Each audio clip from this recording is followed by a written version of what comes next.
Everybody say, praise the Lord. Let us open our Bible and read Acts 27 verse 31. Praise the Lord. Paul said to the centurion and to the soldiers, "Except this abide in the ship, ye cannot be saved."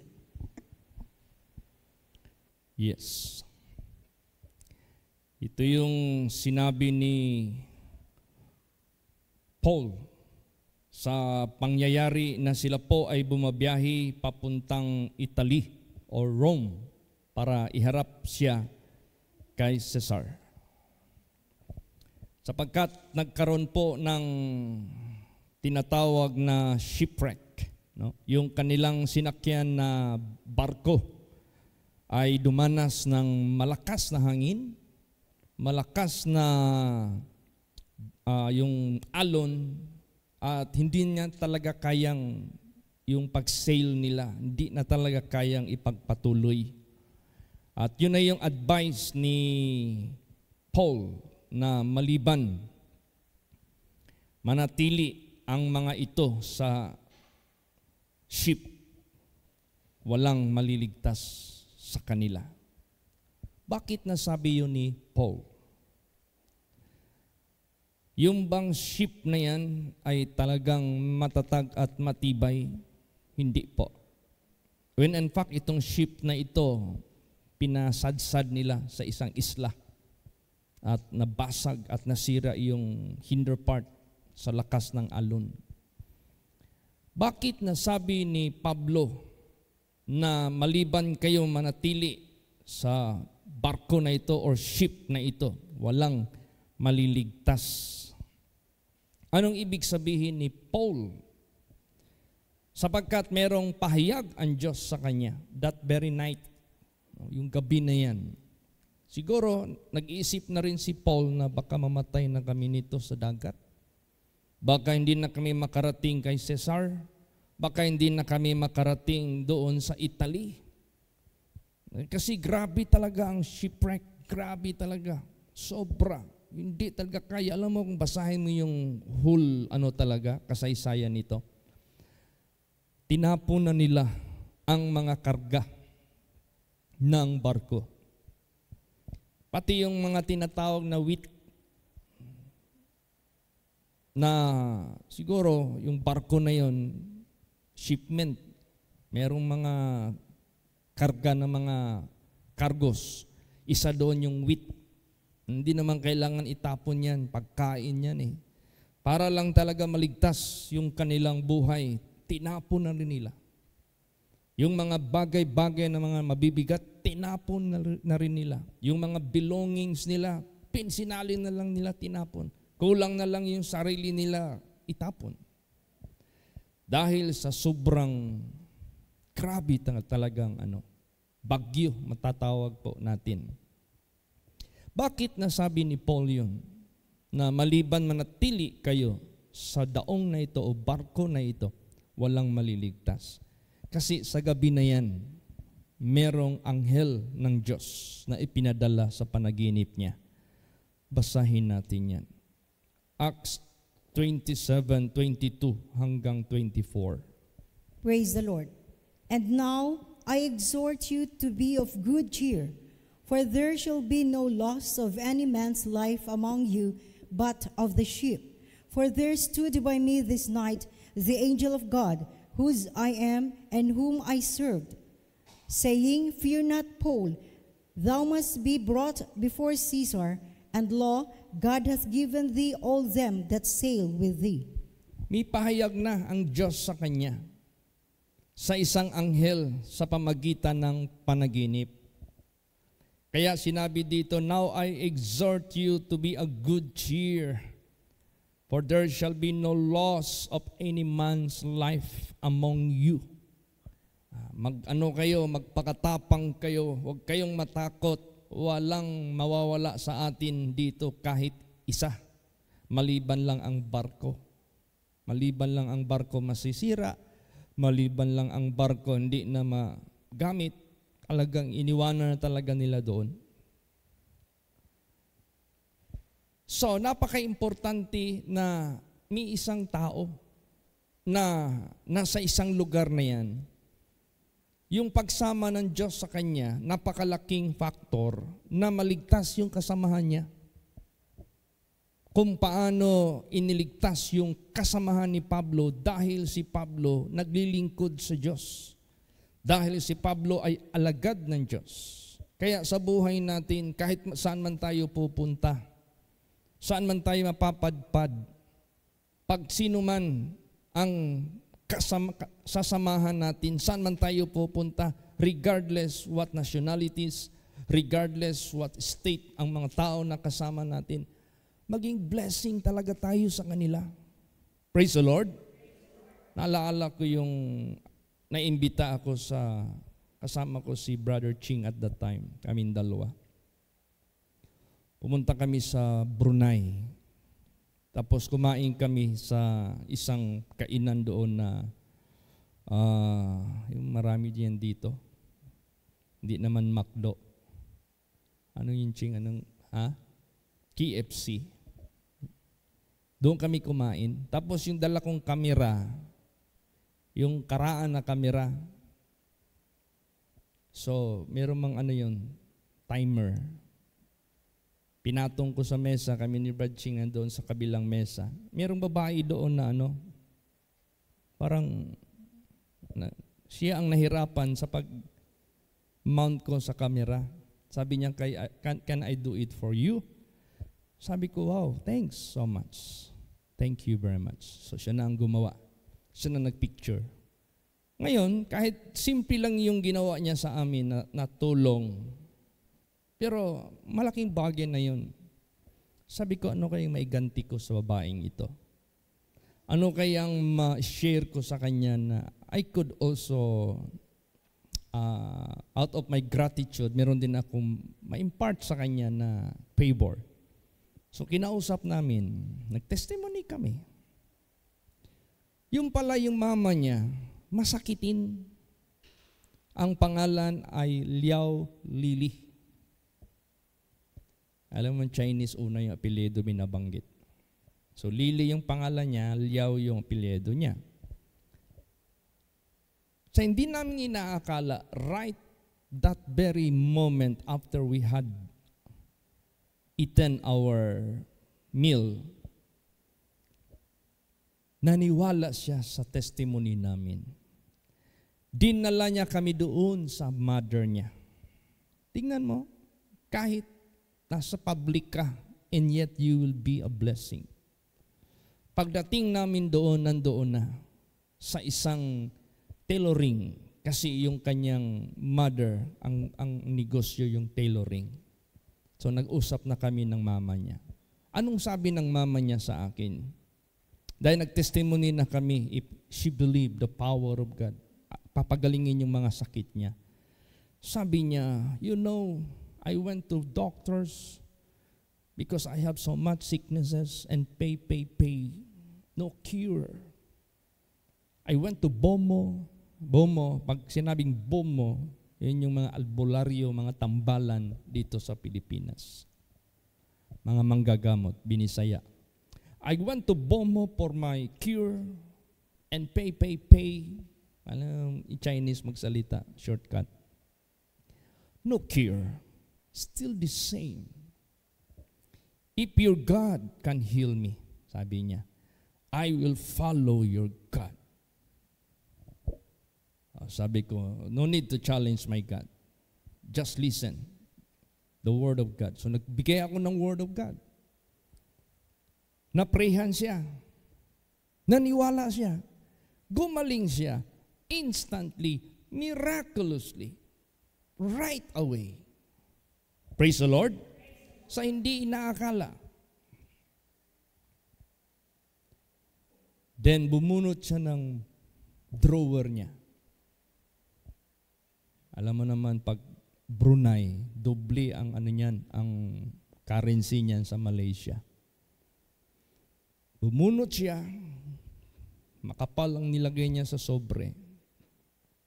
Binigay niya sa akin. Sabi niya, this is my payment. Sabi ko, okay, but I'm sorry. I cannot receive it. Bring it back. Put it back to your drawer. I cannot receive it. I'm very much sorry. Talagang pinabalik ko sa kanya.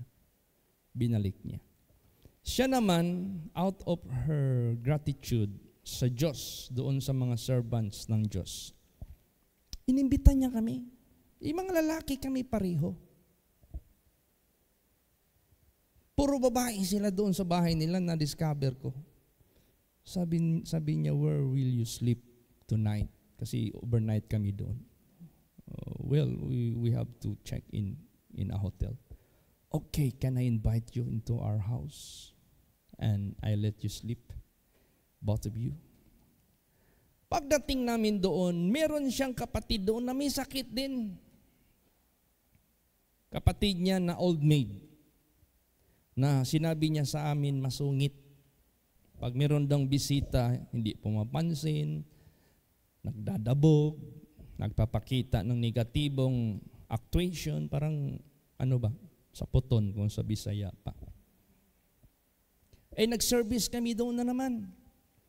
Pag-service namin doon, bigay ng Word of God, lumapit yung kanyang kapatid kasi na-touch sa Word of God, na-boost yung faith niya eh. Alam mo tao, pag ma-boost yung faith, kahit anong sakit niya, lalapit yan sa Diyos because he has the faith.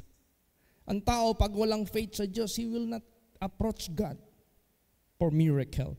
But because they got faith from the Word of God that being preached to them, they approach God for their healing. Lumapit ngayon, sabi niya sa akin, I have so much pain in my body. It's hard for me to sleep in the night because of the pain all over of my body.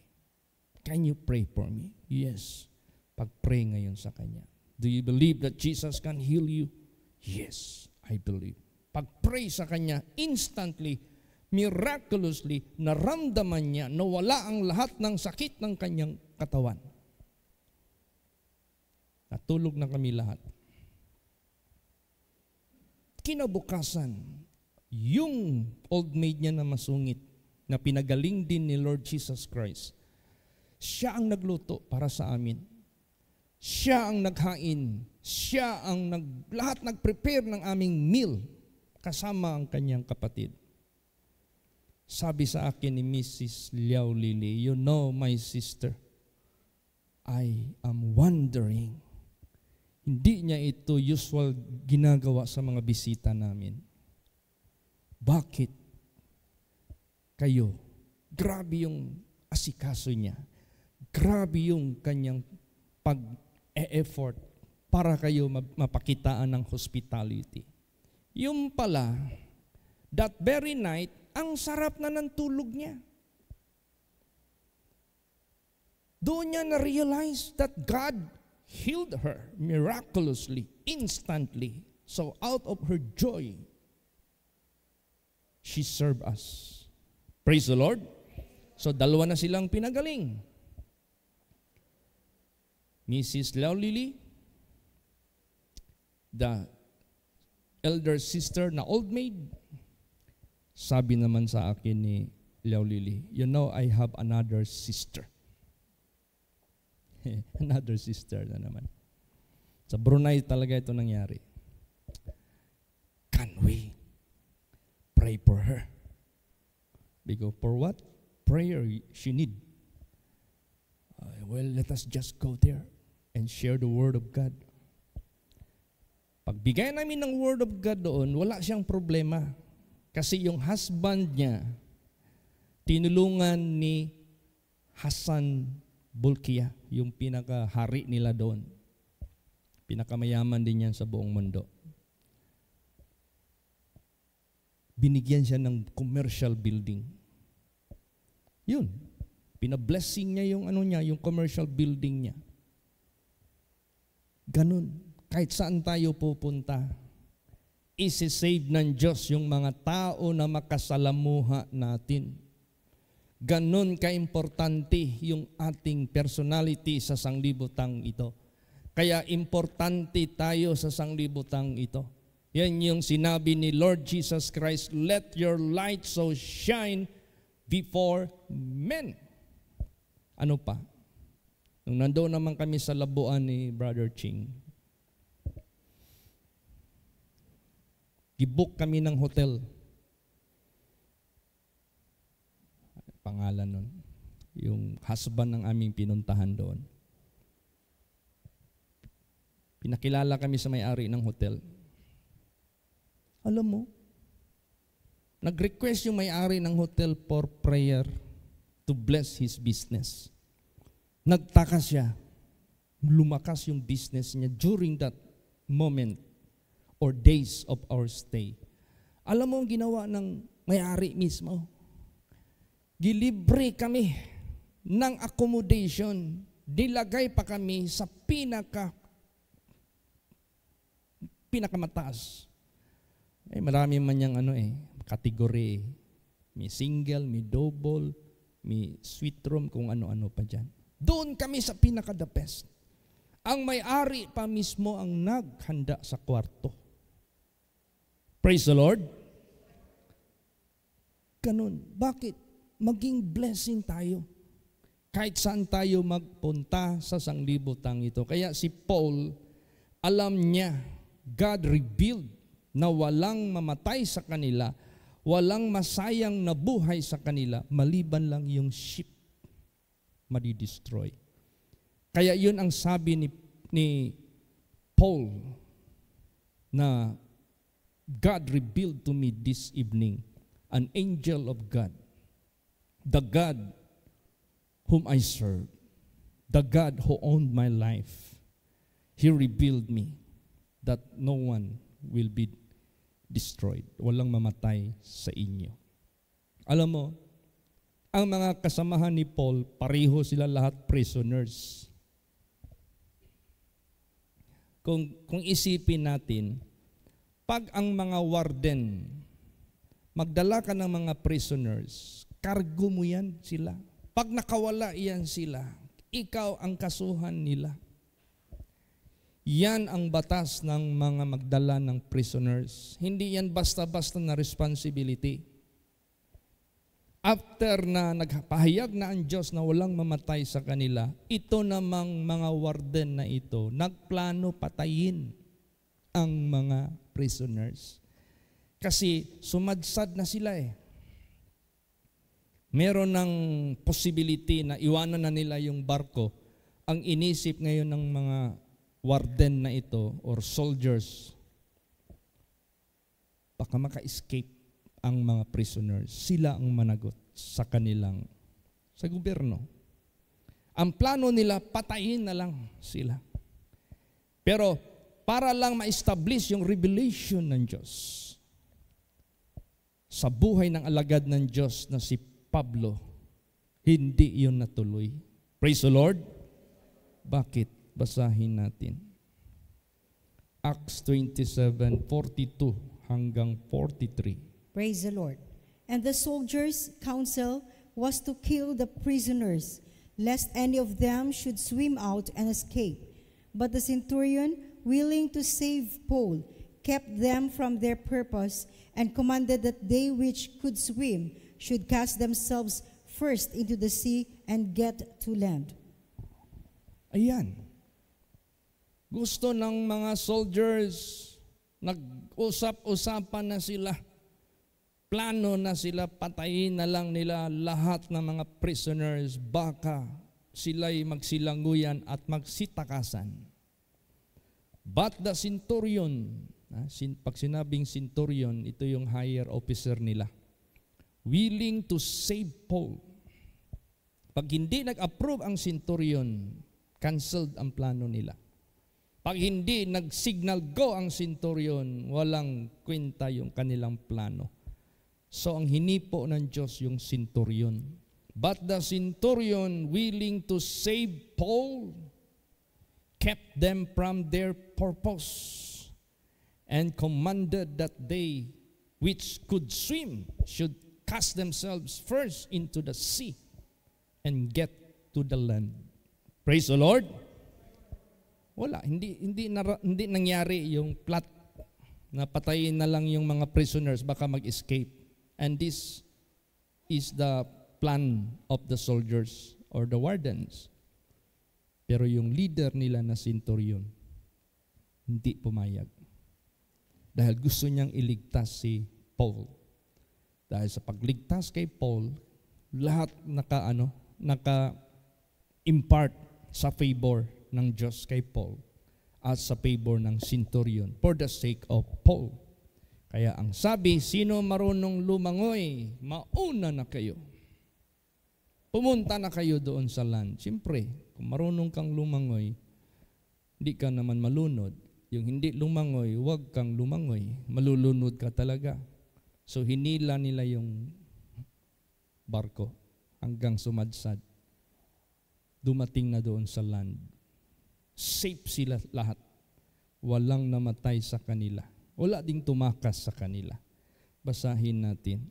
Acts 27:44. Praise the Lord. And the rest, some on boards and some on broken pieces of the ship. And so it came to pass that they escaped all safe to land. Yes, lahat sila. They escaped from the tragedy. They escaped from drowning. All safe to the land. Praise the Lord. Safe sila. Bakit? Dahil ang Diyos sumasama kay Paul. At may revelation ang Diyos kay Paul. Ano yung revelation ng Diyos sa kanya? Paul believed and stood for that revelation and he proclaimed. Sinabi niya yan, walang mamamatay, be of good cheer, walang mapapahamak sa atin. Just this evening, an angel of God came to me, whom I serve.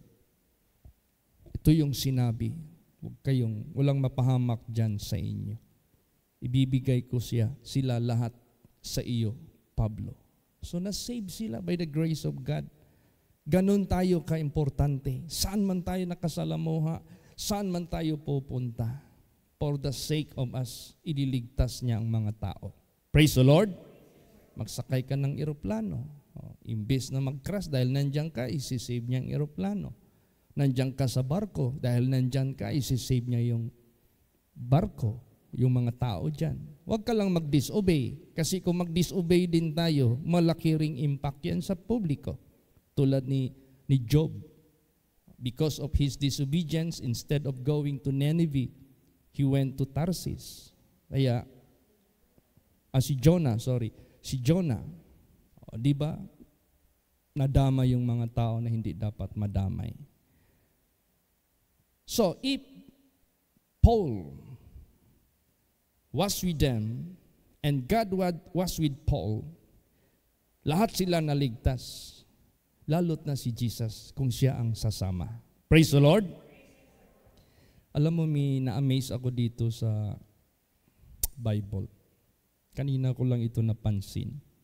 Na meron palang instance na nangyari sa buhay ni Jesus Christ na nung winelcome nila si Jesus sa barko o sa bangka ba yan, bigla silang dumating sa kanilang destinasyon without sailing. Basta pagsakay niya kung saan yung destinasyon niya, pak! Nandoon na sila. Naalala niyo yung panahon ni Pastor Samuel Gabre? Si Jesse Minayo, na gustong magsaksak kay Pastor Samuel Gabre doon sa krusada nila sa Pulumulok. Tapos merong boses na nagsabi, yung sasaksakin niya si pastor, may humahawak sa kanya na hindi niya makita kung sino yung humahawak. So hindi niya na natuloy yung pagkuha ng dagger niya kasi killer yun eh. Notable yun, killer sa Pulumulok at sa Jajangas. Kasi yun right hand ni Adan de las Marias. Yung pinamayaman dyan na matatawag nating malaking lupa dyan sa Jensan. So, nung tapos siyang naprayhan, nagtabi siya doon sa tabi, merong boses narinig. Si Jesse Minayo sa langit. Jesse, sabihin mo sa aking alagad ang lahat ng gusto mong gawin sa kanya. Nung nagtapat siya, nagpa-pray siya kay Pastor Samuel Gabre. Pag-uwi niya sa bahay, hindi na siya naglakad, nagdaan sa karsada. Pag Pag harap niya kay pastor, pag praise the Lord niya, uwi na siya. Pag talikod niya, pag single step niya, bahay na niya. Praise the Lord. Instant. At yun ang kinwento niya kay Pastor Samuel Gabre kinabukasan. Pastor, katong pag-surrender na ako sa imo, tungod kay alagad ka man sa Diyos. Ang Diyos nakig-uban nimo. Pag uli na ako, pagtuyok na ko talikod, purtahan dayon namo sa balay. Abot dayong ko. Praise the Lord. So ang ginawa ni Pastor, tawagin mo lahat ang mga team mo, kasamahan mo. Parang 15 ata yun sila. Dinala ni Pastor sa munisipyo. Hiningi ni Pastor ng pardon ang mga criminals, ang mga notorious, dahil nag-surrender na sila kay Jesus Christ. Yung hari-hari nila na si Jesse Minayo, nag-surrender na. Sumunod din yung mga alalay niya. Tapos pagtapos na napardon sila, sabi ni Jesse Minayo, Pastor, gusto nimo dalhon ta ka dito sa lugar, sa Pinyahan, kung asa na mo gipang lubong ang among mga gipang patay. Kaya pala ang tamis ng mga pinya dyan sa Pulumulok, meron pala yung organic fertilizer. Sabi ni Pastor, no need na. Tama na, nagbagong buhay kayo. Praise the Lord! Nangyari din pala yan sa buhay ni Lord Jesus. Basahin natin. John 6:21. Praise the Lord. Then they willingly received him into the ship, and immediately the ship was at the land whither they went. Maliwanag. Hindi na sila nag-sail. Immediate, instant, saan man nila gustong pumunta, nandoon na kaagad. Because they receive Him willingly into the ship. If you receive God in your life, all difficulties will become easy. Tutulungan ka ng ating Panginoong Diyos. God will cause you to victor, to triumph always. Hindi ka mahirapan. Alam mo ang pinakamahirap sa buhay ng tao, yung defeat. Yung failures. Being defeated. Yun ang pinakamahirap. Yan ang pinaka-stressful. Yun ang pinaka-painful. Yun ang talaga, mahirap sa buhay. Pero kung willing ka, tanggapin mo ang Panginoong Diyos, He will make all difficulties easy for you. Hindi ka nadadaan ng difficulty. Kayang-kaya mo i-overcome ang lahat. Praise the Lord. Kasi kung wala namang difficulty, how can the power of God be demonstrated? Kaya nga sabi nga ni Paul, when I am weak, I am become strong. I rather give glory when I am in affliction and in necessities, because when I am weak, I am strong. Because of the power of God shall be demonstrated in my life. So, that is how God will do pagkasama natin si Lord Jesus Christ. Praise the Lord. Hindi niya tayo iiwanan, hindi niya tayo pababayaan. Tulad ba sa buhay natin? Nahirapan ba tayo magbayad ditong lupa? Hindi. Hindi man tayo nahirapan. Ayaw ko, Sister Emma, kung naalaala niya. Nahirapan ba tayo? Parang na-earlier pa nga natin na pulipi dito. Praise the Lord. So, ganun din ang preparation natin ngayong June 15. Sabi ko nga kay Pastor J, instead we will rent a scaffolding to raise the roof, which is the tent na nabili natin. That is 12 by 14 meter. Malaking na rin yan, shed. Mag-design ka nga dyan ng magbili na lang tayo ng mga tubo dyan ng mga nasa junk shop. O i-compare natin yung junk shop tsaka brand new. At least ma-reuse pa natin yan kaysa ilang araw lang, wala na. Pero malaking mga 24K yata binayad natin. So, Nagbiyahe kami ng asawa ko, papuntang Tibalog kahapon. Dad, April naman dahi taron. Pag-abot sa Mayo, 1 month naman lang di ang atong preparasyon. Di naman nato pidi ipho ng June, kay mao naman gina ang atong okasyon. Ang bilis. Praise the Lord. So kung ano man yung nakikita natin na mga it seems difficult, since God is with us, God will cause us to triumph. Praise the Lord. Kaya ngayong Sunday mag-meeting tayo. Ang bala ko itong approach dyan sa tambakan natin yan. Ayusin natin yan. Tapos i-establish muna natin yung atip dyan bago natin i-establish yung flooring. Kung anong pwede pa natin magawa. Habang may pagkakataon pa. Habang may chance pa. Since God is with us, He will make difficult easy. Praise the Lord. Kasi siya yung ating siya yung ating katagumpayan. Siya lahat. Ano pa? Basa Psalms 107:28 hanggang 30. Praise the Lord. Then they cry unto the Lord in their trouble, and He bringeth them out of their distresses. He maketh the storm a calm, so that the waves thereof are still. Then are they glad because they be quiet. So He bringeth them unto their desired haven. Ayan. They cry unto the Lord in their trouble. So gawin natin ito. Tularan natin ito. We are being burdened. We are being obliged. We are being obligated because we will be hosting such big crowd and preparation. So let us cry unto the Lord in our trouble. And He will bring us out from our distresses. He maketh the storm to come, meaning to say, He will solve all problem that we are facing, so that the waves thereof are still. Ibig sabihin yan, there will be solution. There will be no more storm before us. It is still napatahimik, nalutas niya. Then are they glad because they be quiet. So He bringeth them unto their desired haven. Ano yung dinidesire natin na ma-fulfill? Ano yung dinidesire natin na magawa natin at all cost?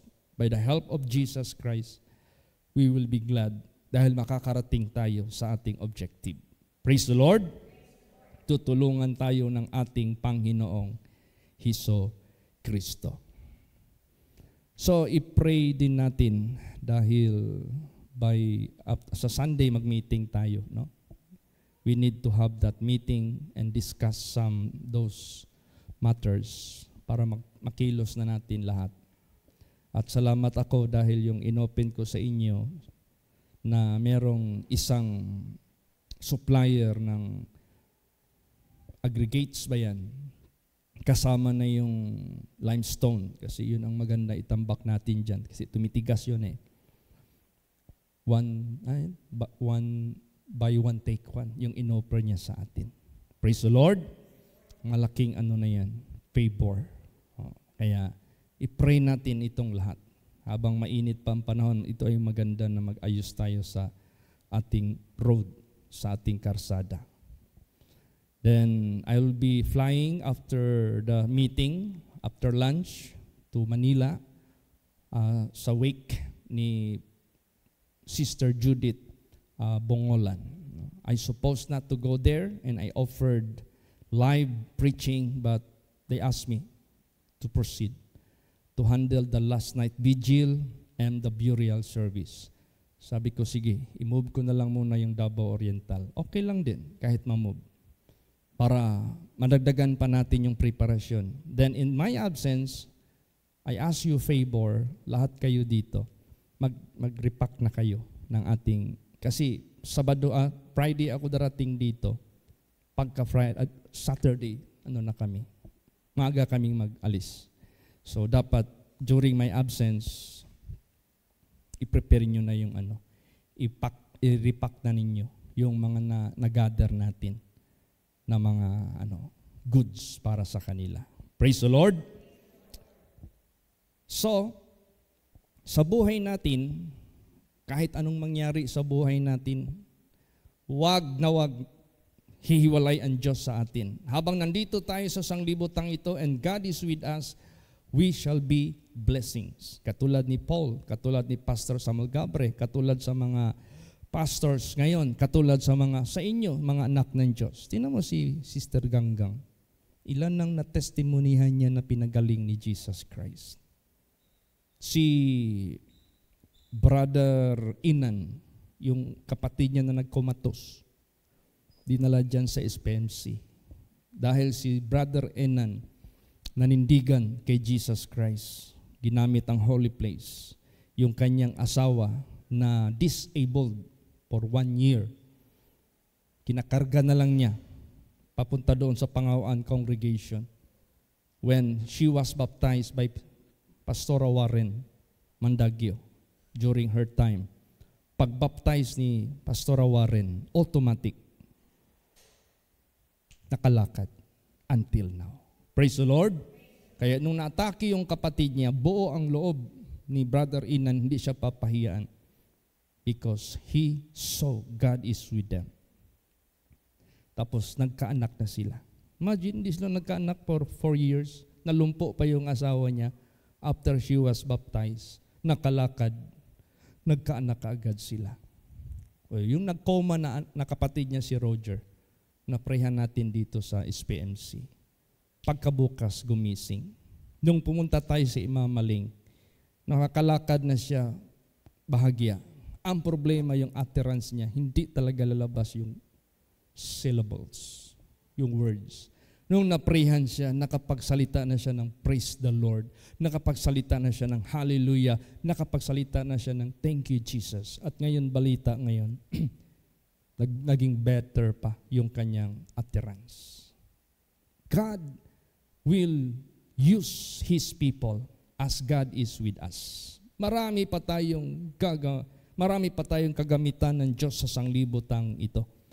God will make us channel of blessings. Kaya habang nabubuhay tayo, let us move, let us work for the Lord, and let God remain in us and let us remain in Him. Marami pa tayong magagawa. Kumbaga pa kay David, if I'm going to sum, kung itotal ko lahat, they are more than can be numbered. Ay, yung mga miracles na pinerform ni Jesus, marirecall na lang natin yon if there is similar situation sa pinipreach natin. So in every situation of this world, there is always accompanied with miracles and signs and wonders worked by God sa buhay natin. That is innumerable since Pastor Samuel Gabre. Praise the Lord, hanggang ngayon and onward pa sa mga kapatiran na darating. So isang katagumpayan ang naangkin ni Sister Judith Bongolan. She rested in the Lord with a very good fight of faith. And isa rin sila na nag-donate ng property. Alam mo yung property dinonate nila, it is commercial area.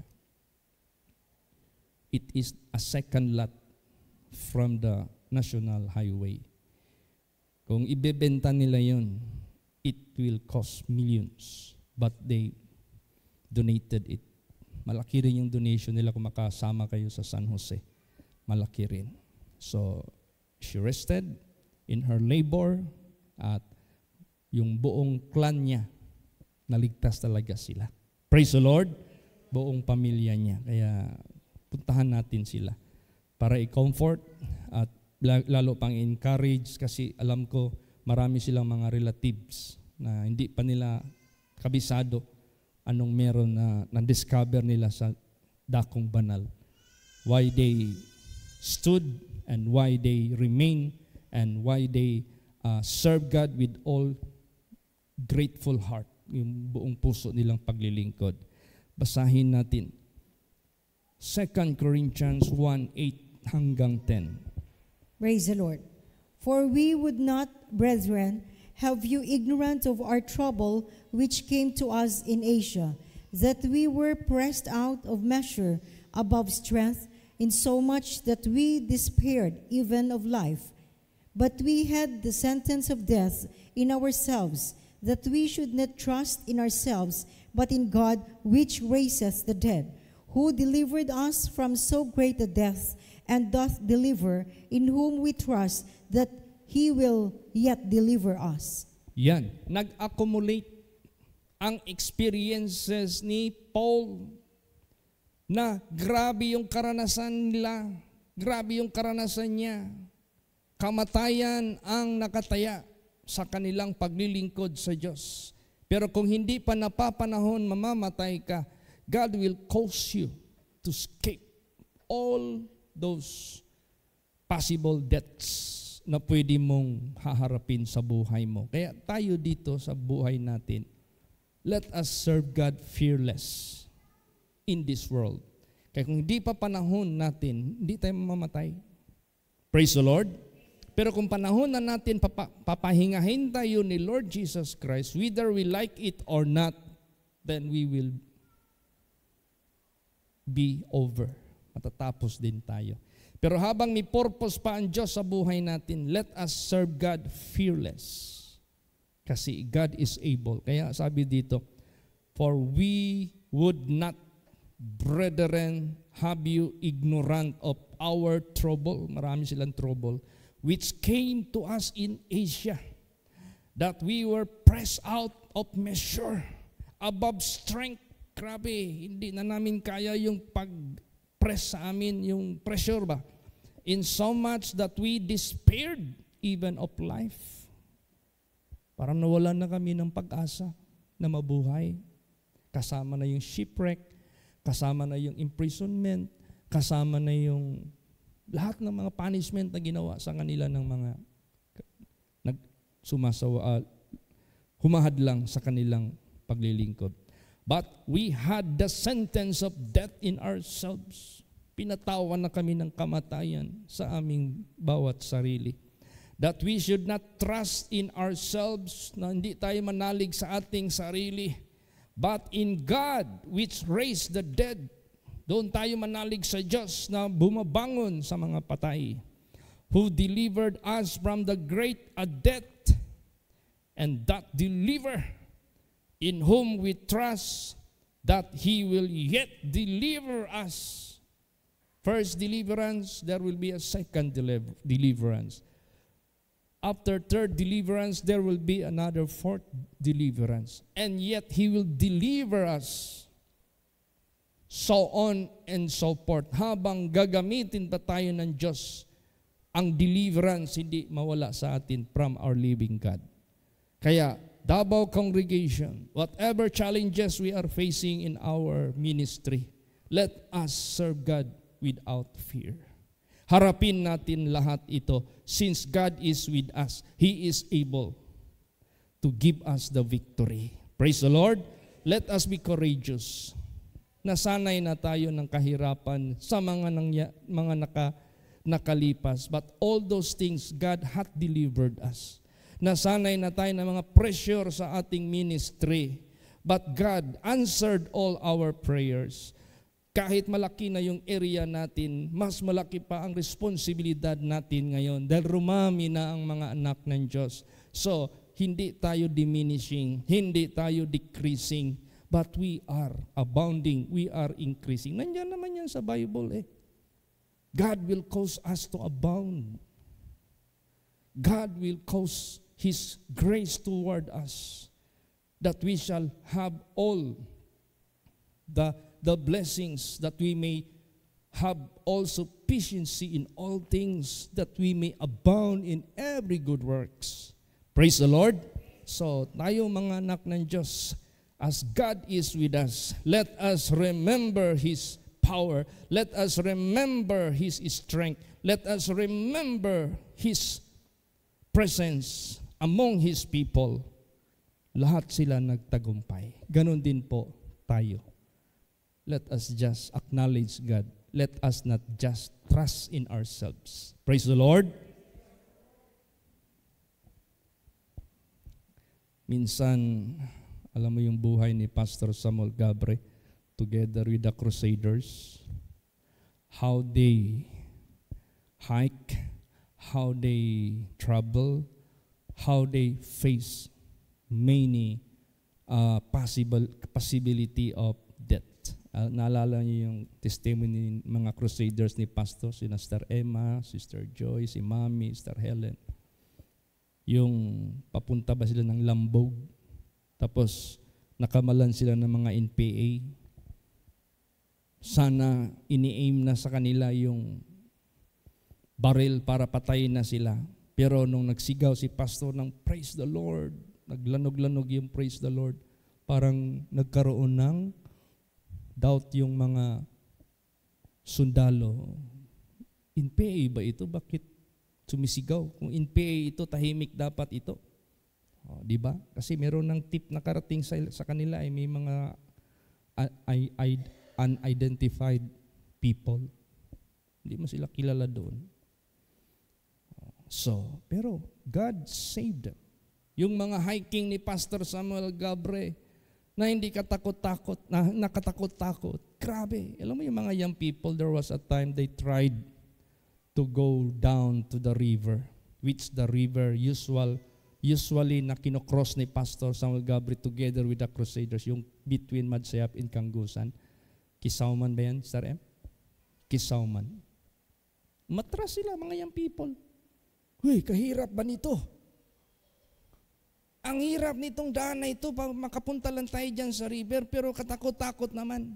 But Pastor Samuel Gabre and the Crusaders, with all the courage, they went through that difficulty of road condition. Praise the Lord. Panahon pa ni Brother Ben, minsan pag magbisita sila sa other part, yung mga membro magtumba na lang ng, maulanan sila, tapos malakas yung agos ng tubig sa river. Hindi ka naman pwede maglangoy dyan, anurin ka talaga. So ang gagawin nila, hanap sila ng tall log. Putulin nila yan. Gawin nila yan tulay. Ganon. Tapos yung mga anak ng Diyos doon magpatong sa fallen tree. Hindi kaya basta-basta yan. Makalula yan. Pag tingin ka dyan sa baba, tapos yung current malakas, ikaw na magdaan doon sa tree, para kang hihigupin. Ano yan yung tawag ng eye illusion. Sige, kapit talaga. They are nigh to death. Praise the Lord. But just to supply the spiritual necessities of the people of that place, yan na yung bibisitahin natin, natutulungan natin. Sila na yan. Praise the Lord. Sila na yan. How great is our Lord Jesus Christ. Kaya pasalamat tayo. Kaya Davao Congregation, let us go forward. Let us move forward. Let us unite always. Let us be courageous. Let us remember God made us able to overcome so much difficulties of life. Praise the Lord. Dami na tayong karanasan. Dami na tayong hinarap na mga pressures sa buhay natin. But God made us to overcome hanggang makarating tayo sa finishing line by the grace of God, by the power of God. So, salamat tayo. None of these challenges should move us. None of these challenges will make us cowards. Walang mga challenges na hinaharap natin na maging talawan tayo o magbahag ang atong ikog. Neither we go backward. No. But rather, whatever challenges we are facing in our life as being saved and servants of God, let us face all challenges. None of these challenges will cause us to go backward. But these challenges will bring us to a better servants of God. Lalo pa tayong gawing mas makalingkod, makapag-serve pa tayo sa Diyos. Basahin natin. Acts 20 verse 24. Praise the Lord. But none of these things move me, neither count I my life dear unto myself, so that I might finish my course with joy, and the ministry which I have received of the Lord Jesus, to testify the gospel of the grace of God. Ayan, tuloy. Tuloy-tuloy po. Wala sa mga bagay na ito na makakakilos sa akin, ni ibibilang ko ang aking buhay na napakahalaga para sa akin, sapagkat matatapos ko ang aking tinutungo na may kagalakan, ang ministry na na-receive ko sa Panginoong Diyos, sa Panginoong Sokristo, to testify the gospel of the grace of God. Ito na yun. The same ministry Paul received, the same ministry Pastor Samuel Algabre received, the same ministry the servants of God who are ahead of us received, and the same ministry the future servants of God whom God will call shall receive. Isa lang, the gospel of the Lord Jesus Christ, the work of the ministry, para maligtas ang mga kaluluwa. Kaya nga nung dedication sa Tibalog, what is child dedication for? What is this? Is this a party? Is this a kind of celebration, having many food on the table? Let us read the Holy Scripture. Ayun, nalaman nila. The reason and the main cause of infants or little children that should be brought to the altar to be dedicated unto the Lord is no other than, for theirs is the kingdom of God. So God added 2 more saves in the kingdom of God this day. Kasi 2 ang nagpa-dedicate. Praise the Lord. Yun ang pinaka-main. Now, kung ang mga infants, little children, whom God are saving, tayo na mga matured na, God save also. Dapat hindi na tayo matinag. Dapat manatili tayo. Dapat magpatuloy tayo. And to God be the glory. By May 24, babalik na naman yung 2 mayors doon. The current mayor attended and the former mayor did attend also. And they will be attending sa ating anniversary doon. Praise the Lord. God saved more people sa sanglibutang ito. Kaya ang buhay natin, itong buhay ni Sister Judith Bongolan, who just passed away, at kasama yung mga nauna na rin sa mga kapatiran natin. Nauna lang yan sila. Ang importante sa buhay natin, basahin natin ano? Romans 14 verse 8. Praise the Lord. For whether we live unto the Lord, and whether we die unto the Lord. Whether we live therefore or die, we are the Lord's. Yes. Ibig sabihin yan, kung meron mang mga niligtas na nauna sa atin, and they were already gone in this world, in the physical, because they died already, but they died in the Lord, and tayo ngayon, currently, presently, buhay pa tayo, we are going one of these days sa kanilang pinaroonan. And there are future servants of God to be saved, whom God will use for the next generation. Kaya sa buhay natin, it is given whether we die or live. What is important, we are of the Lord. Praise the Lord. Anong ibig sabihin if you are dead? You are still in the Lord. Meaning to say, you must be faithful unto death. You are in the Lord, therefore. Para pagdating ng panahon, tingnan mo si David, will of God na mamahinga na siya at the age of 110. Hindi ko alam, hindi ko pa natanong kung ilang taon si Sister Judith. May nagtanong sa akin, yung former mayor sa Tibalog, Pastor, parinti ba nako na Sister Raquel Candelario? Mo ba, Mayor? Although former mayor siya, we can still address him Mayor. Siya ba ang hinungdan na abot diri ang holy place? Dito na ko nag-testimony. Once upon a time, the daughter of Mr. and Mrs. Candelario was hospitalized. Doon na ako nagkwento. Siya yung ginamit. Sila yung ginamit ng Diyos. And Sister Raquel just passed away recently. Bago lang. At the age of 76. Praise the Lord. Yung mga major personality na ginamit ng Diyos to bring holy place in their places. Ngayon naman Sister Judith, who welcome the holy place. Praise the Lord. See, ang sarap, no?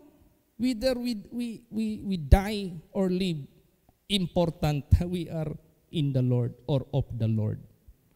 Ganun man lang ang ating buhay. Wala man talagang patutunguhan. For whether we live unto the Lord. Whether we die unto the Lord. Whether we live, therefore, or die, we are the Lord's. Praise the Lord. Will na yan ng Diyos, papahingahin sila. Will na yan niya. Lahat ng mga kinuha ni Lord Jesus, hindi tayo mag-question, bakit nagpapapray ka noon ng mga pastors, maraming mga testimonies, mga cancer, mga sinuka na sa ospital, pinagaling sila hanggang ngayon buhay pa sila. Bakit yung mga membro natin mismo, si Mama Pilar, si ganito, si Nanay Connie, ganyan-ganyan. No, we cannot question that. What is important? They served the Lord, they continued in the Lord until their death. Praise the Lord. Because that is the will of God. Nakunin na sila, napapahingahin na sila. Basahin natin sa buhay ni David. Acts 13:36. Praise the Lord. For David, after he had served his own generation by the will of God, fell on sleep and was laid unto his fathers and saw corruption. Kasama na yan sa will of God to serve the Lord. Kasama na yan sa will of God to sleep. Kasama na yan sa will of God to see corruption. But, nevertheless, last verses, basahin natin. John 6:39 hanggang 40. Praise the Lord. And this is the Father's will, which hath sent me, that of all which he hath given me, I should lose nothing, but should raise it up again at the last day. And this is the will of him that sent me, that everyone which seeth the Son and believeth on him may have everlasting life, and I will raise him up at the last day. Ayan. Praise the Lord. Praise the Lord. Yun na.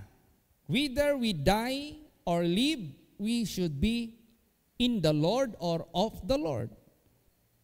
Dahil none of those who believe Him, none of those who believe in Christ Jesus Christ, none of those shall be forgotten, shall be neglected, but none of them shall be left behind. But all of them God will raise. Maliwanag yan. This is the Father's will which hath sent me, that of all which he hath given me, I should lose nothing, but should raise it up again at the last day. And this is the will of him that sent me, that everyone which seeth the Son and believeth on him may have everlasting life, and I will raise him up at the last day.